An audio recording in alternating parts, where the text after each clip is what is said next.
चंद्राय राधिकाये तदालये कृष्णाय कृष्णभक्ताय तद्भक्ताय नमो नमः। कृपया क्षमतामपराधिजनम् कलुषायुतसक्तसुदीननरम् सुपथे परिचालय सर्वदिनम् प्रणमामि च माधवदेवपदम् तव कृपाकण अमर संबल तव कृपा बिने नहीं अन्य बल कृपा कर प्रभु दिया चिद बल दास तो मां प्रणमाय दास तो मां प्रणमाय।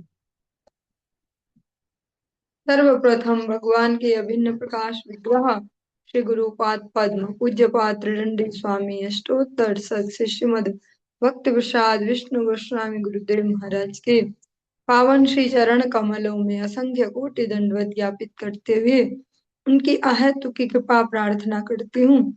वे अपनी कृपा वर्षण करें जिससे निज कर्ताभिमान भाव को छोड़कर एकमात्र उनकी वाणी के वाहक के रूप में अपना परिचय दे सकूं। परम गुरुदेव नित्य लीला पृष्ठ विष्णुवास श्रीमद भक्ति दयित माधव गोस्वामी महाराज परमेष्ठि गुरुदेव जगत गुरु भक्ति सिद्धांत सरस्वती गोस्वामी ठाकुर प्रभुपाद व समस्त गुरु परंपरा जय युक्त हो। सपार्षद श्रीमन नित्यानंद प्रभु श्री गौर हरि वृंदावन बिहारी श्री राधा गोपीनाथ भगवान जय युक्त हो। वे हम सभी पर अपनी कृपा वर्षण करे जिससे भगवान के पवित्र नाम और हरि गुरु वैष्णव सेवा में हम सभी की रुचि उत्पन्न हो सके। सायकालीन कक्षा में हम श्रवण कर रहे हैं श्री वृंदावन दास ठाकुर जी द्वारा रचित श्री चैतन्य भागवतम, जिसमें कलयुग पावना अवतार श्री गौर हरि की जो सुमधुर लीलाएं का संकलन है। हम इसका मध्य खंड श्रवण कर रहे हैं जिसमें भगवान श्री गौर हरि ने अपना प्रकाश जो है वो करना प्रारंभ किया और हरि नाम संकीर्तन का प्रवर्तन भी। इसके 10वें अध्याय में हम चल रहे हैं और इसकी 50 नंबर 50वीं प्यार से आज हम प्रारंभ कर रहे हैं। वैसे तो एक दो प्यार पहले हो चुके हैं, फिर भी यहाँ से कर हे न कृष्ण भक्त नामे ना पाया संतोष से सब पापी रे लागिल देव दोष भक्तेर महिमा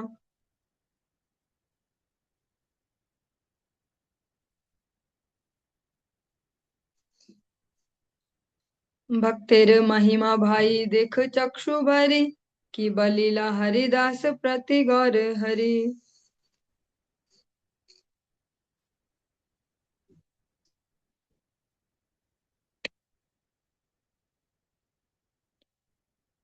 भक्त के अतिरिक्त कृष्ण और कुछ भी नहीं जानते हैं। अनंत भुवन में भक्त के समान कोई दूसरा नहीं है। ऐसे कृष्ण भक्तों के नामों को सुनकर जिन्हें आनंद नहीं मिलता हो, समझना चाहिए कि उन सब पापियों को दैव दोष लगा हुआ है। हे भाइयों, आंख खोलकर भक्त की महिमा के दर्शन करो और सुनो कि भक्त हरिदास के प्रति गौर हरि ने क्या कहा। ये हमने कल भी श्रवण किया था, फिर भी इसको थोड़ा सा श्रवण करके चल रहे। जिनको भक्तों की महिमा सुंदर नहीं लगती, उनका यश जो पचा नहीं पाते, अगर लोकल से लैंग्वेज में बोले, भक्तों के जो यश को पचा नहीं पाते वो कौन है? जिनको दैव दोष लगा है। जैसे हम कहते हैं ना पितृ दोष है, ऐसा दोष है, ये सब दैव दोष जिनको लग गया है। देवता जिनके प्रति प्रतिकूल है उनको ही भक्त सुंदर नहीं लगेंगे, उनकी महिमा सुंदर नहीं लगेगी। वृंदावन दास ठाकुर जी कहते देखो भक्तों की महिमा, हरिदास ठाकुर जी की महिमा को देखो, उनके प्रति भी श्री गौर हरि क्या कहते हैं।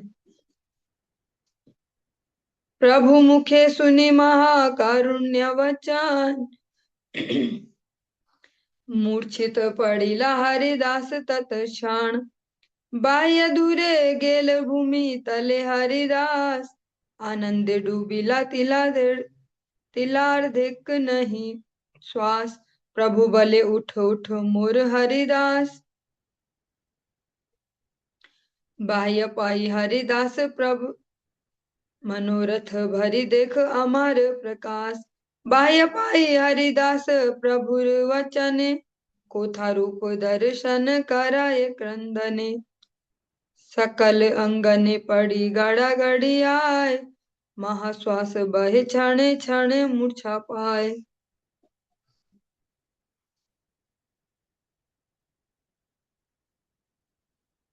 महावेश हल हरिदासेर शरीर, चैतन्य कराय स्थिर तबु नहीं स्थिर, बाप विश्वम्भर प्रभु जगतेर नाथ, पात कीरे कर कृपा पड़िल तो मात। जो हम श्रवण कर रहे चाहे प्रातःकालीन चाहे अभी, ऐसा भी लग सकता है कि क्या है ये ऐसे सुबह शाम को सुनाते हैं। जो हम श्रवण कर रहे हैं भगवान और भक्तों के आपसी व्यवहार है, ये बहुत ही विशेष है। सुनने में तो सरल से ही लगते हैं पर है बहुत विशेष। क्यों? क्योंकि भगवत गीता एकमात्र ऐसा ग्रंथ है जो जीव को उसके वास्तविक स्वामी से परिचय दिलाता है। आज ही संध्याकालीन में ना, आज कल शाम को एक श्लोक हम भगवत गीता का चल रहा था, अंत काले चमा में वा स्मरण मुक्त्वा कलेवरम, आज चला यम यम वापि स्मरण भावम त्यजतन्ते कलेवरम। जो ये है जो हम आसानी से याद कर लेते हैं और बहुत सरल सा भी है सुनाने में कि जो अंत समय भगवान को स्मरण करते हैं ऐसे ऐसे, या जिस जिस भाव में शरीर त्यागते हैं उस भाव को प्राप्त करते हैं। लेकिन वो जो उस भाव जिस जिस भाव बोला जा रहा है उस भाव को प्राप्त कैसे किया जाता है, उसकी ये प्रैक्टिस है। जब हम श्रवण करेंगे भक्तों और भगवान के आपसी व्यवहार को, हम तो भक्त नहीं है और हमें पता भी नहीं भक्त क्या होते हैं, बस गलती से किसी वैष्णव की दया दृष्टि हुई और इधर हमारा एडमिशन हो गया। पता तो नहीं था ना मे भी कि भक्ति किसको बोलते हैं, भक्ति इसको ही तो बोलते थे। मंदिर में जाते हैं, दिया बत्ती करके आते हैं, शिव जी में कभी जल चढ़ाते हैं, कभी कोई सा व्रत करते हैं, कभी कोई सा व्रत करते हैं, ऐसे नाना प्रकार के उसको ही भक्ति समझते थे। तो भक्ति का हमें नहीं पता कि भक्ति की एबीसीडी भी क्या होती है, अब ऐसा कुछ भी। जो ये भक्त है और भगवान, इनके आपसी व्यवहारों को सुनते सुनते कब कौन सा व्यवहार हमारे हृदय को छू जाए और हमारी उसमें रुचि उत्पन्न हो, वो हमें अट्रैक्ट करे। क्योंकि किसी भी जीवात्मा को अपने वास्तविक स्वरूप नहीं पता, पर उसका एक स्वरूप होता है जो भगवत दासत्व का एक परमानेंट स्वरूप भी होता है। अभी तो हम अपनी जो जो इच्छाएं उनके हिसाब से स्वरूप बदलते जाते हैं। हाँ, जीवात्मा अलग अलग शरीरों में भ्रमण करता अपने अलग अलग इच्छाओं के अनुसार शरीर प्राप्त करके, पर वास्तव में एक परमानेंट स्वरूप भी जीवात्मा का होता है। कृष्ण दासत्व का, भगवत दासत्व में उनका एक स्वरूप है जिससे वो भगवान की सेवा में कुछ सहयोग करते हैं, भगवान के वास्तविक सेवकों का। तो वो कब स्मरण होगा या उसके लिए क्या प्रोसेस है? प्रोसेस भी यही है कि भक्तों का अनुगत्य और भगवत कथाएं श्रवण की जाए। इतना सरल भी नहीं जैसा इसको समझा जाता है, कथा सुनने चलते हैं, चलो कथा सुनते हैं, ऐसा। कथा अगर ठीक से सुन ली तो हमारे हमेशा हमेशा के जीवनों को सुधार सकती है। भगवत कथा, भगवान की वीर्यवती कथा जो उनके एक निष्ठ भक्तों से श्रवण की जाए, जो सारा झमेला है जिसको हम देख रहे हैं इतने बड़े संसार के रूप में विस्तार से, वो क्या है?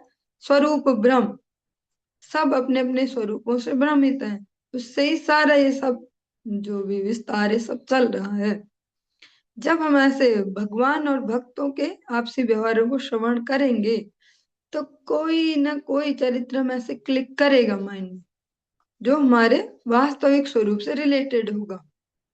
जो जो भी यहाँ कार्य होते हैं, खाना पीना सोना उठना सजना धजना सजाना धजाना, साफ सफाई करना, बर्तन धोना, कपड़ा धोना, सब भगवान के धाम में भी है, सब सेवा वहां भी है, पर वहां दिव्य है, वहां ऐसा जड़ नहीं है, उसकी परछाई इस जगत में है। तब कोई ना कोई भाव में ऐसा अट्रैक्ट करेगा। और अगर ईमानदारी से गुरु वैष्णव सेवा करते रहेंगे तो भाव फिर दृढ़ होते जाएगा।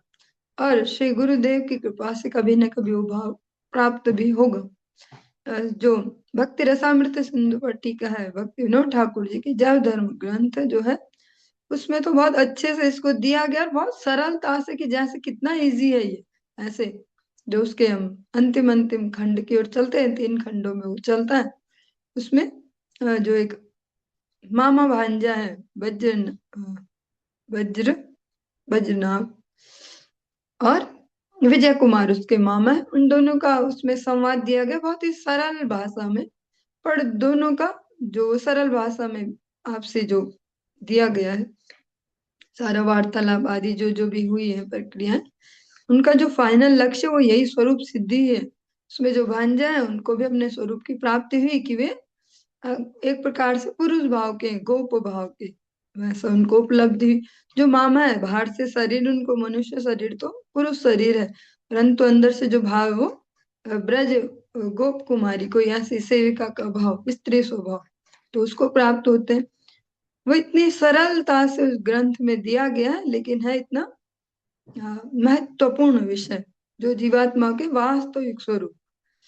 जो मैं अभी कहना चाह रही हूँ, इसका मेन टारगेट यही है कि जिसको हम इतना सरल समझते हैं, ग्रंथों को श्रवण करना, कथाएं श्रवण करना इतना सरल नहीं है, बहुत ही महत्वपूर्ण है।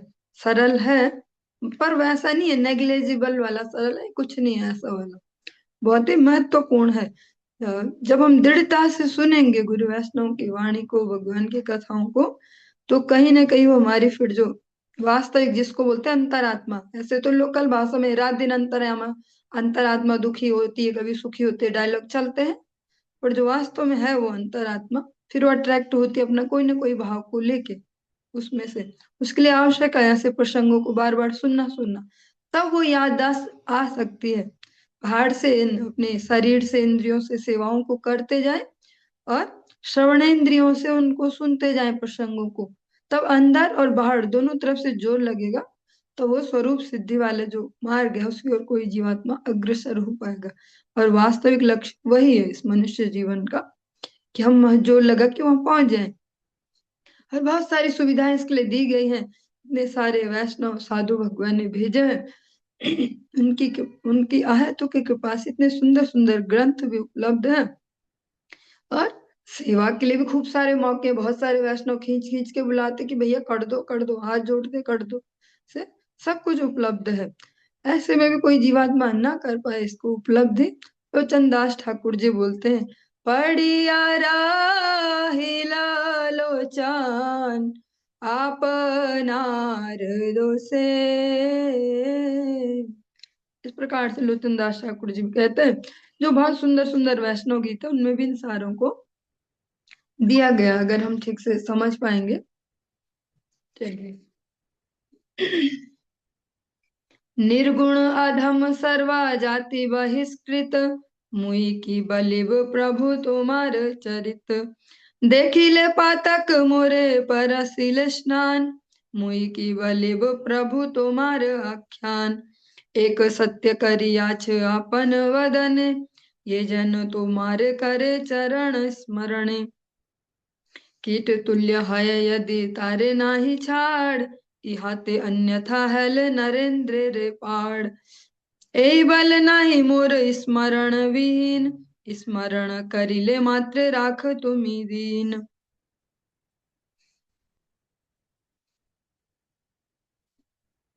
सभा मध्य द्रौपदी करिते विवशन, अनिले पापिष्ट दुर्योधन दुशासन, संकटे पड़िया कृष्णा तुम्हा संग लीला, स्मरण प्रभावे तुम्ही वस्त्रे प्रवेशिला।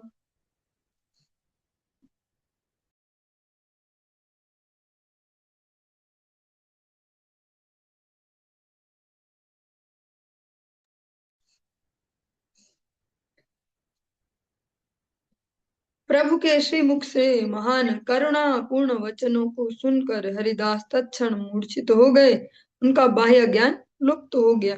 जो हम विषय सुन रहे हैं बहुत ही सेंसिटिव है, और जिस जगत में हम रह रहे हैं प्रैक्टिकली उससे कहीं रिलेट नहीं करते ये, और वहां ये प्रैक्टिकल भी नहीं लगते। कोई कुछ बात सुन के मूर्छित हो जा रहा है, कोई प्रेम से मूर्छित हो जा रहा है, ऐसा लेकिन इनको जब सुनते रहेंगे तो अनेक अनेक जन्मों में जो अपनी अनावश्यक इच्छाओं से हमने जो गंदगी जमा की है अपने माइंड में, अपने मन चेतना में, उसकी धुलाई होते जाएगी। और तब जाके कहीं ना कहीं हमें वो पात्रता आ पाएगी सबको समझने लायक। फिर भी उपाय वही है कि सुनते जाएं सुनते जाएं। कोई कपड़ा गंदा है तो उसको साफ करने का क्या तरीका है? धोते जाओ, एक बार धो के ना हो दोबारा धो, ऐसे। ऐसा ही ये जो कथामृत है उससे वो धुलाई होती है। उनका बाह्य ज्ञान लुप्त हो गया और वे पृथ्वी पर गिर पड़े। वे आनंद के सागर में डूब गए एवं आधे पल के लिए उनका सांस भी नहीं चलता था। उसी समय प्रभु बोले, उठो उठो मेरे हरिदास, प्राण भरकर मेरे प्रकाश को देख लो। प्रभु के वचनों से हरिदास को बाह्य ज्ञान हुआ। उन्होंने प्रभु का रूप देखना चाहा, परंतु रूप दर्शन कहाँ, वे तो केवल रोने लगे। सारे आंगन में गिरकर वे लोटपोट होने लगे। क्षण में लंबी श्वास लेते तो क्षण में मूर्छित हो जाते। हरिदास के शरीर में महान आवेश का प्रकाश हुआ था। श्री चैतन्य ने उनको स्थिर किया, फिर भी वे अस्थिर ही बने रहे। व्याकुल होकर वो कहने लगे, हे प्रभु, हे जगत के नाथ, हे पिता विश्वम्भर, मुझ पातकी मतलब पापी पर कृपा कीजिए। पातकी आपकी शरण में आया हुआ है। मैं गुणहीन, अधम एवं नीच जाति का हूँ। आपके महान चरित्र के बारे में मैं क्या बोलूं? मुझे देखने से पाप लगता है। अगर कोई मुझे देख ले तो उसको पाप लग जाएगा। और मेरा स्पर्श करने से स्नान करना पड़ता है। और मैं इतना अस्पृश्य हूँ कि कोई अगर मुझे छू ले गलती से तो उसको नहाना पड़ जाए। ऐसा मैं आपके आख्यान के बारे में क्या कहूँ? हे प्रभु, आपने अपने मुख से एक संकल्प किया है कि जो आपके श्री चरण कमलों का स्मरण करता है वह यदि कीट के समान भी हो तो भी आप उसे त्यागते नहीं हैं, और यदि विपरीत हो तब राजा को भी आप दंडित करते हैं। हरिदास ठाकुर जी वास्तव में है भक्त, इसलिए उनमें वो फीलिंग नहीं है कि मैं हूं भक्त। सुनने में अजीब सी है ये लाइन। फिर से वही बात रिपीट करूंगी कि जिस जगत में हम वास्तव में रह रहे हैं अभी, वहां ये सब अजीबो गरीब लगेगा जो हम सुन रहे हैं। पर ये वास्तविक है और वो इमेजिनरी है। वो केवल हमने अपनी जो भी है थॉट प्रोसेस और जो भी इच्छाएं हैं मेन, उनसे उसको क्रिएट किया है। अपनी इन्हीं इच्छाओं को अगर हम धीरे धीरे इनको मोल्ड फोल्ड करके भगवत चरणों की ओर लगाएंगे तो हमारे लिए जगत भी चेंज हो जाएगा। क्योंकि इसी त्रितापमय जगत में वैष्णव जो भक्त हैं वास्तव में वो भी रहते हैं, हम सब भी रहते हैं। उनके लिए ऐसा नहीं है ये। इसका मैं एक अच्छा सा एग्जांपल दूंगी, प्रैक्टिकल सा। जैसे गुरुदेव की कृपा से कुछ समय में भी श्री धाम वृंदावन में शरण मिली, पर वहाँ मौसम की प्रतिकूलता, ठंड हो तो इतनी भयंकर, 15-15 दिन कोहरा, धूप कहीं नहीं है। और कैसे जिएगा आदमी, कैसे सरवाइव करे? गर्मी तो इतनी भयंकर वाली कि कैसे सरवाइव करे आदमी, सर्वाइवल ही मुश्किल हो जाए। ऊपर से अपने कर्म फल भी भोगने पड़े, वहां तो ज्यादा भोगने पड़ते हैं अगर कोई ब्रज में रहने लगे तो। भयंकर भयंकर ऐसे अलग अलग टाइप से उस पर विपत्ति आएंगी, चाहे फिजिकल चाहे ऐसे। क्योंकि इतने वहां रहने लायक स्थिति हमारी नहीं है। वो कृपा करके उन्होंने भेजा है ऐसे, उनके वो जो वीजा दिया हमें कुछ टाइम के लिए, ऐसा ही कह सकते हैं वीजा। पर उसमें भी रेंट तो देना पड़ेगा। तो अलग अलग प्रकार के जो क्लेश उनके साथ, फिर वहां हरिनाम और हरि भक्त और वृंदावन, जैसे गीत गाते हैं वृंदावन ऐसे प्यार से, वैसा नहीं रहता वो वृंदावन। पर ऐसे भी भक्त है कि जो वहां रहते हैं सुसुखम रहते हैं, भगवत स्मरण में रहते हैं। तो वो आम आदमी के लिए वहां भयंकर प्रतिकूलता है और उनके लिए खूब अनुकूलता है। वो भी उसी सड़ी गर्मी में रह रहे हैं वहां, वो भी इतनी भयंकर ठंड में वहां रह रहे हैं। सालों साल से वहां रह रहे हैं, अपनी जो निर्दिष्ट उनको सेवाएं हैं उनको करते जा रहे हैं और अपना भजन भी कर रहे हैं। तो अभी जिस स्तर पर हम हैं, अभी शरीर स्तर पर ही, शरीर में ही मैं बुद्धि, तो उसमें इस सबको भी पचाना मुश्किल है। पर लगातार श्रवण करने से, साथ में जब जब अवसर हो, सेवा कार्यों को अच्छे से करने से, अपनी इंद्रियों को सेवा कार्यों में घिसने से, तब सूक्ष्म बुद्धि धीरे धीरे उदित हो पाएगी। तब इसको समझ पाएंगे। जो हरिदास ठाकुर जी हैं वे हैं भक्त, पर उन्हें लगता नहीं है कि वे है भक्त।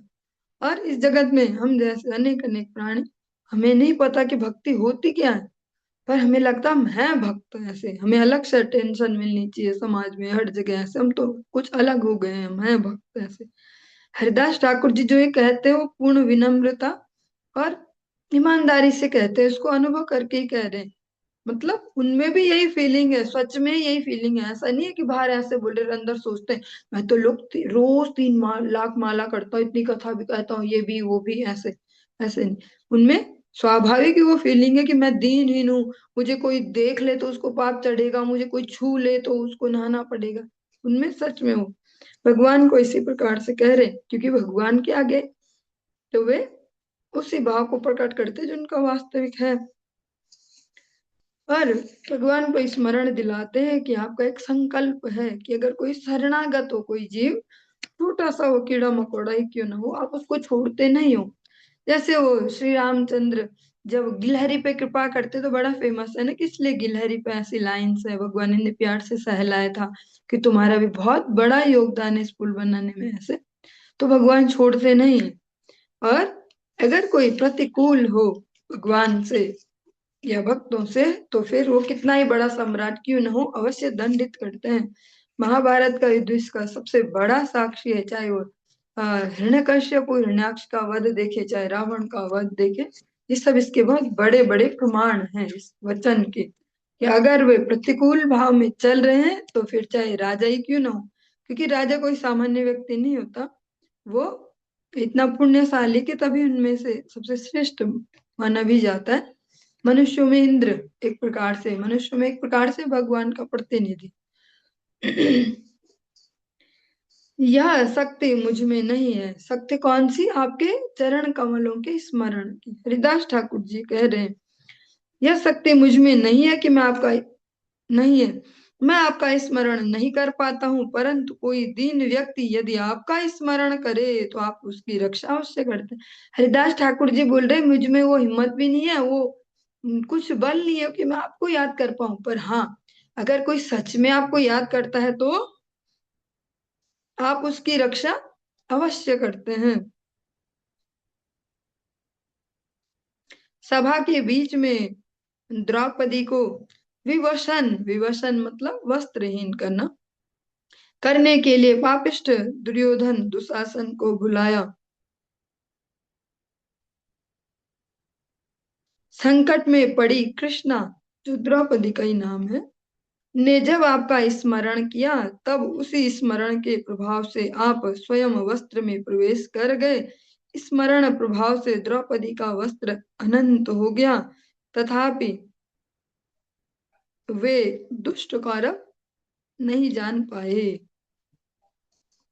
जैसे हम इतना इजीली कथाएं सुनते सुनते हैबिचुअली तो हो जाते हैं कि भागवत जी पहले दिन ये सुनाते हैं, दूसरे दिन ये हाँ पता है हमें भागवत में क्या क्या होता है, ऐसे ऐसे।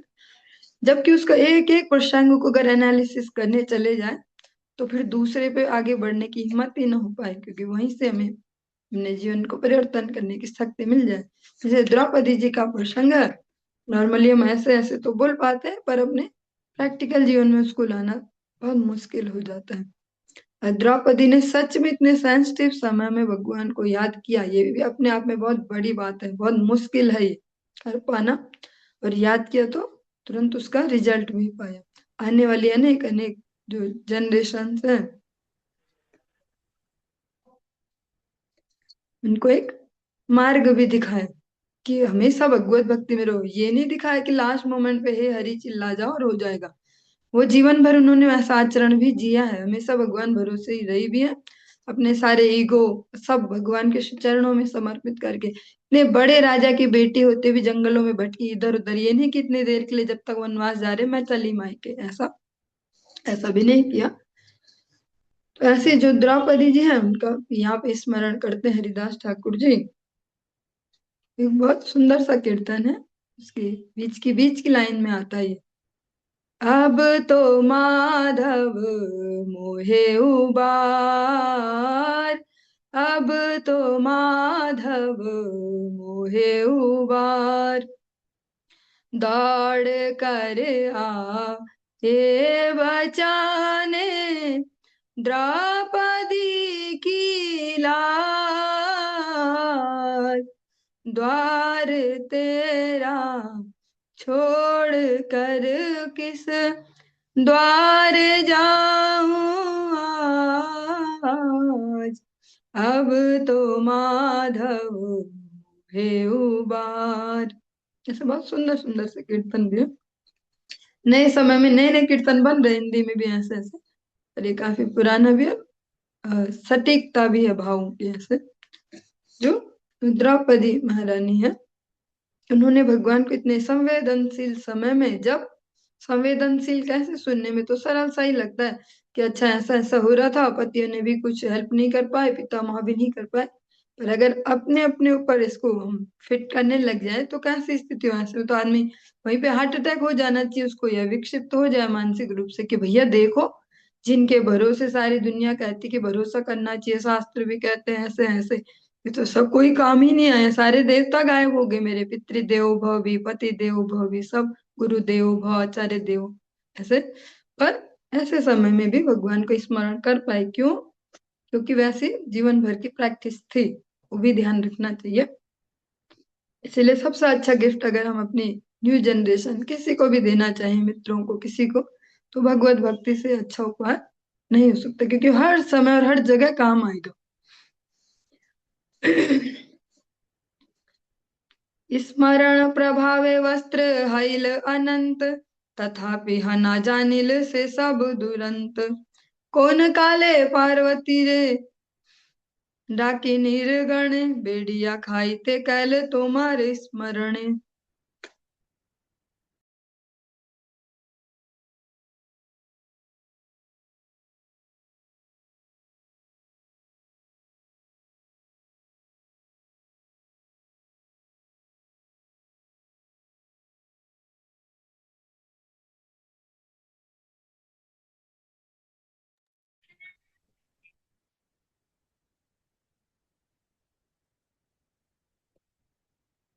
स्मरण प्रभावे तुम्ही आविर्भूत हया, करिला सबार शास्ति वैष्णवी तारिया।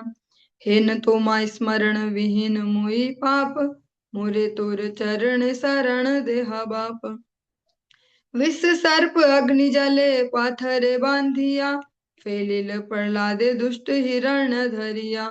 प्रहलाद करिल तोर चरण स्मरण, स्मरण प्रभावे सर्व दुख विमोचन। कारो भांगिल दंत कारो तेजो नाश, स्मरण प्रभावे तुम्ही हाइला प्रकाश। पांडुपुत्र संगरिला दुर्वासार भये, अरण्य प्रत्यक्ष हैला हैया सदये। चिंता नाही युधिष्ठिर हेर देखी आम्ही, आम्ही दिव मुनी भिक्षा बसी थाक तुम्ही। अवश्य से एक साक आछिले हांडीते, संतोषे खाईला निज सेवक राखीते। स्नाने सब ऋषिर उदर महाफुले, से मत सब ऋषि पलाइल डरे। स्मरण प्रभावे पांडु पुत्रेर मोचन, ये सब कौतुक तोर स्मरण कारण। अखंड स्मरण धर्म इहा सबाकार, ते चित्र नहे इहा सबार उद्धार। अजामिल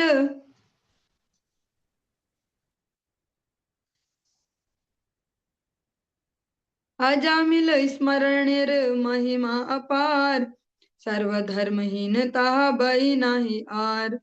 दूत भये पुत्र स्नेहे देखी पुत्र मुख, संगरिल पुत्र नामे नारायण रूप। से संगरणे सब खंडिल आपद, ते चित्र नहे भक्त स्मरण संपद।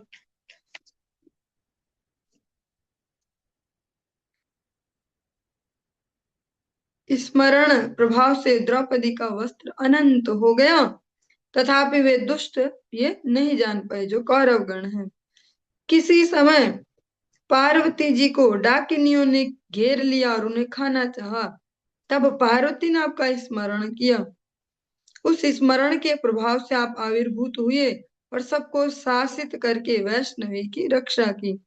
ये जो प्रसंग है, ये हम लोगों ने तो कभी सुना नहीं है ऐसे इतिहास में कोई कथा, पर यहाँ पे वृंदावन दास ठाकुर जी ने दी है, तो किसी न किसी शास्त्र से ही उद्धृत किया होगा, जिसको हम ने जो श्रेष्ठ हैं गुरु वैष्णव उनसे पूछ भी सकते हैं कि ये कौन सा प्रसंग है, क्योंकि श्री चैतन्य भागवतम में दिया गया स्पष्ट रूप से।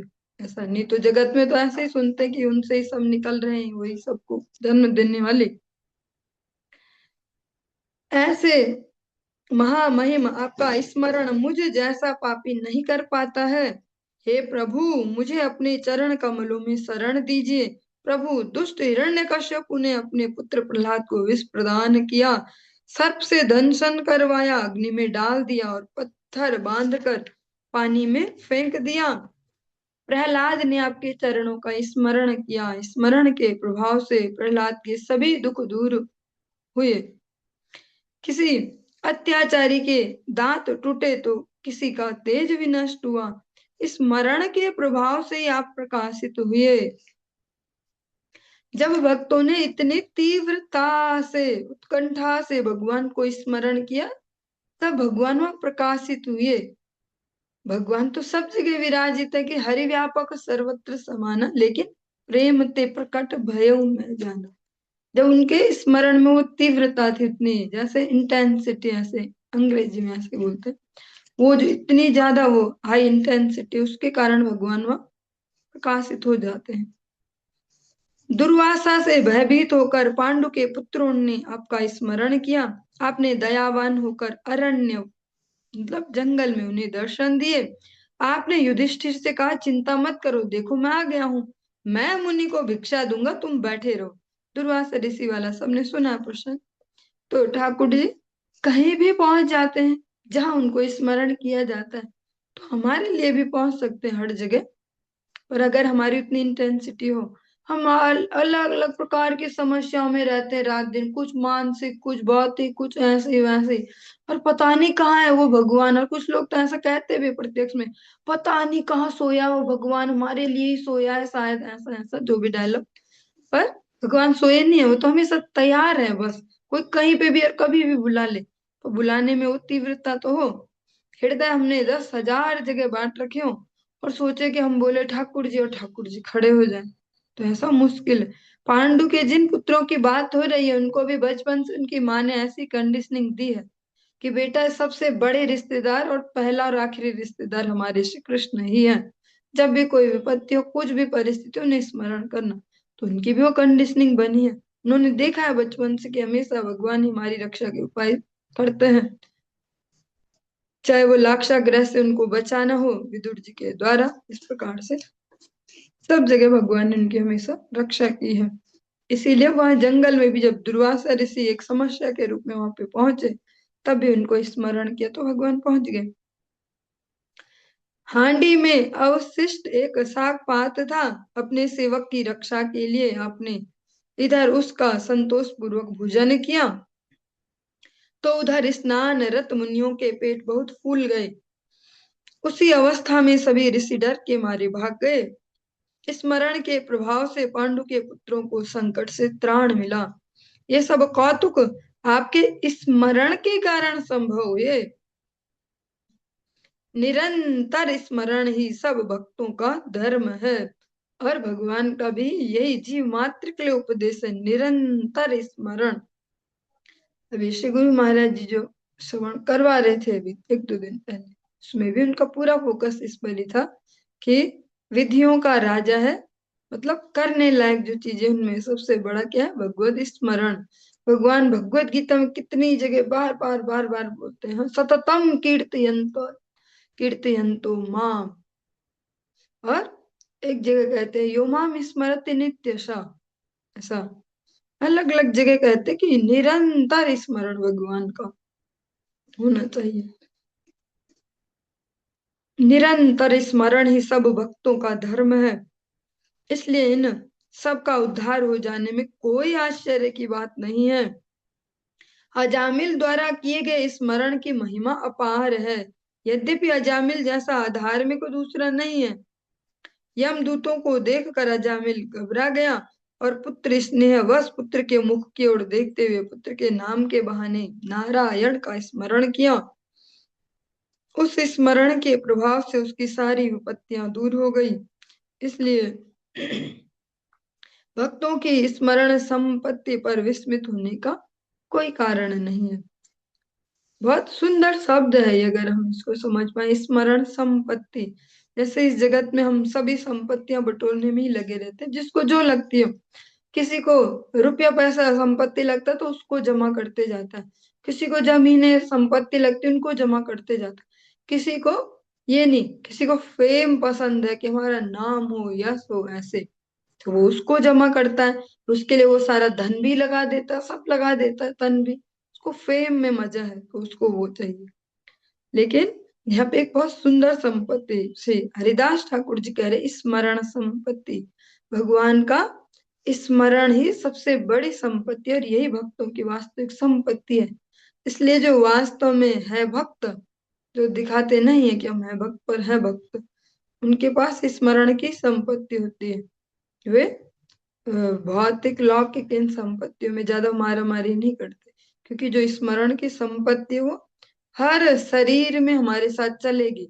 भरत महाराज जी का आपको प्रसंग याद होगा, भागवत जी में श्रवण किया था कि वे राजा से अब हिरण की गति तक पहुंच गए का, चक्रवर्ती सम्राट से हिरण की गति में पहुंच गए, पर उनकी जो स्मरण संपत्ति है वो भी वहां उनके साथ गई। वो सब तो छूट गया उनका, जो उन्होंने छोड़ा था मनुष्य जीवन में, अपना घर परिवार, 100 से ज्यादा पुत्र और सब संपत्ति राज्य। लेकिन स्मरण संपत्ति साथ साथ चली, भगवान नाम वहां भी याद रहा, चाहे वो हिरण के शरीर में।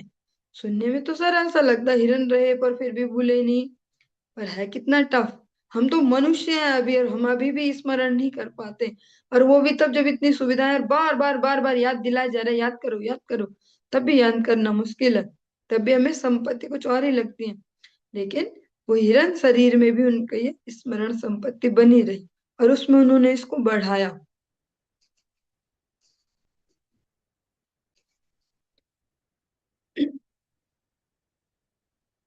हेन तोर चरण स्मरण हीन मुई, तथापि हा प्रभु मोरे न छाड़ी भी तुई। तोमा देखी वारे मोर कोन अधिकार, एक बई प्रभु किछु ना चाहिव आर। प्रभु बोले बल बल सकल तोमार, तुम्हारे अदेय किछु नाहिक आमार।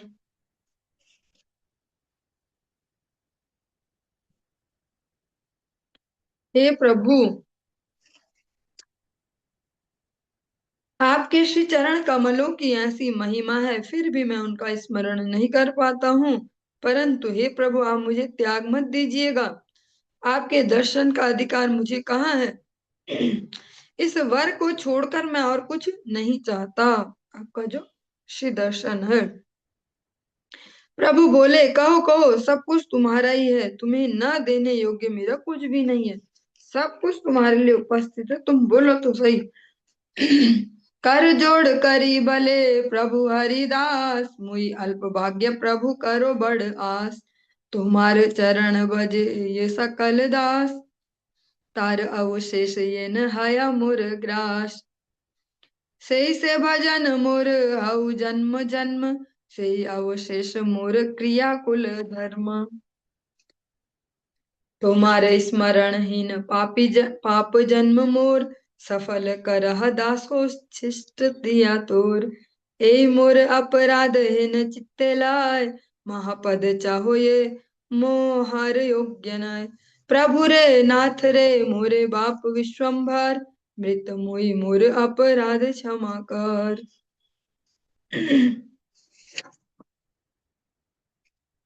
हाथ जोड़कर प्रभु हरिदास कहने लगे, और जो ये हम अलग अलग प्रसंग श्रवण कर रहे हैं ना, से अलग अलग पॉइंट भी आते हैं ऐसे समझने के लिए, और अप्लाई करने वाले फॉर्मूले भी, कि कैसे भक्त किन चीजों को सीक्रेट समझते, सीक्रेट और पावरफुल, जिनसे जल्दी भक्ति बढ़ती है। ऐसे हमने श्रीधर पंडित जी के, श्रीधर के भी वो सुने कि भगवान से क्या वरदान मांगते, श्रीवास पंडित आदि, अद्वैताचार्य आदि क्या क्या मांगते भगवान से।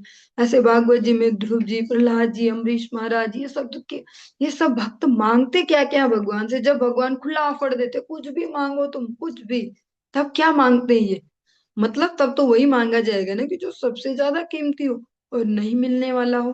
तो अभी मांग लो, अभी तो खुश हो रखे हैं ऐसे।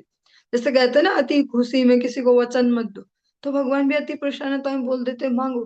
पर तब भक्त जो मांगते हैं, वो समझने लायक होते हैं। वो पॉइंट्स अगर हम धीरे धीरे बार बार सुनेंगे, समझने का प्रयास करेंगे, थोड़ा दिमाग में चलाते रहेंगे दिन भर, ऐसा कैसे, तब जाके कुछ समझ पाएंगे। हाथ जोड़कर प्रभु हरिदास कहने लगे, हे प्रभु, मैं अल्प भाग्यशाली हूँ, फिर भी मैं बड़ी अभिलाषा कर रहा हूँ। ऐसी कृपा कीजिए, जो सब भक्त आपके चरणों का भजन करते हैं, उन सब का अवशिष्ट, जो उच्छिष्ट है, प्रसाद मेरा भोजन बन जाए, और जन्म जन्म में वही अवशिष्ट सेवन मेरा भजन बना रहे, वही मेरा कर्म बना रहे, वही मुझे अपना कुल धर्म दिखाई दे। मैं पापी हूँ, मेरा यह जन्म पाप जन्म है, क्योंकि मैं आपका स्मरण नहीं कर पा रहा हूँ।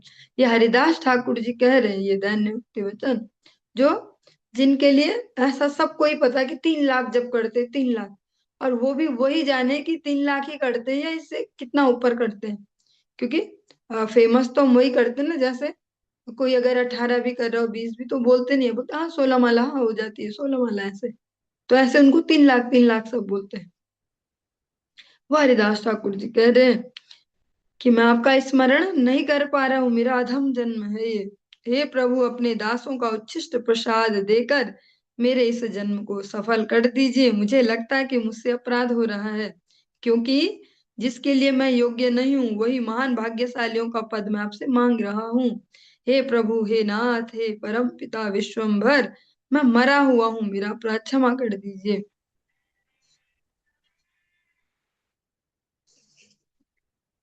हरिदास ठाकुर जी स्वयं को इतना लायक भी नहीं समझते अंतर में कि मैं वैष्णव का उच्छिष्ट भी पा पाऊं, इसलिए कह रहे हैं कि मतलब जैसे हम बोलते हैं ना, वो एक कि चांद को छूने की कोशिश अगर कोई बहाना करना चाहे, ऐसा हरिदास ठाकुर जी उसी भाव से कह रहे कि मेरी इतनी सामर्थ्य तो नहीं है, ऐसा है नहीं अधिकार, फिर भी मैं आपसे ये मांग रहा हूँ कि मुझे भक्तों का जो उच्छिष्ट प्रसाद है वो प्राप्त होता है।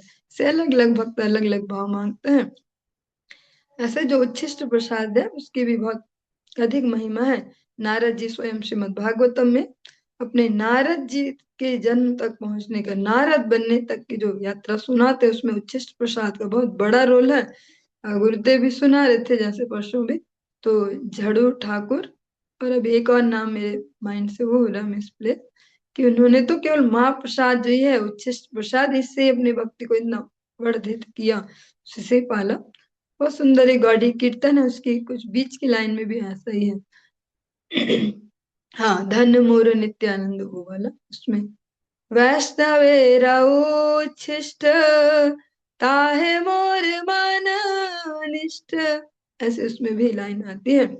जो वैष्णव जनों का, जो आचरणशील भक्त है, जो भगवान के सुहृद जन है, जिनका हृदय भगवान से तदाकार रहता है, भगवान को ही समर्पित है, जिनका मन वचन कर्म हमेशा दिखाने के लिए नहीं, शोभाजी के लिए नहीं, जो निरंतर भगवत स्मरण में रहते, उनका अगर वो उच्छिष्ट मिल जाए, तो फिर वो जो भक्ति का इन्फेक्शन है वो बहुत जल्दी हो सकता है। जैसे कोरोना में नहीं कहते थे, ऐसे दूर से रहो, दूर से रहो, कोई अपना कितना ही प्रियजन है बाहर से आए तो पहले बाथरूम में जाओ, नहाओ धो, ये कपड़े लकड़ दो, ऐसा ऐसा, क्योंकि फैल जाएगा भैया। ऐसी जो ये भक्ति का इन्फेक्शन है वो भी बहुत जल्दी फैलता है, जो आचरणशील वैष्णव हो उनके उच्छिष्ट प्रसाद से। और ये बहुत ही प्रैक्टिकल है महाप्रसाद की जो महिमा है। चलिए आज के इस प्रसंग को यहीं पे विश्राम देंगे, इससे आगे हम कल श्रवण करेंगे। हरे कृष्ण।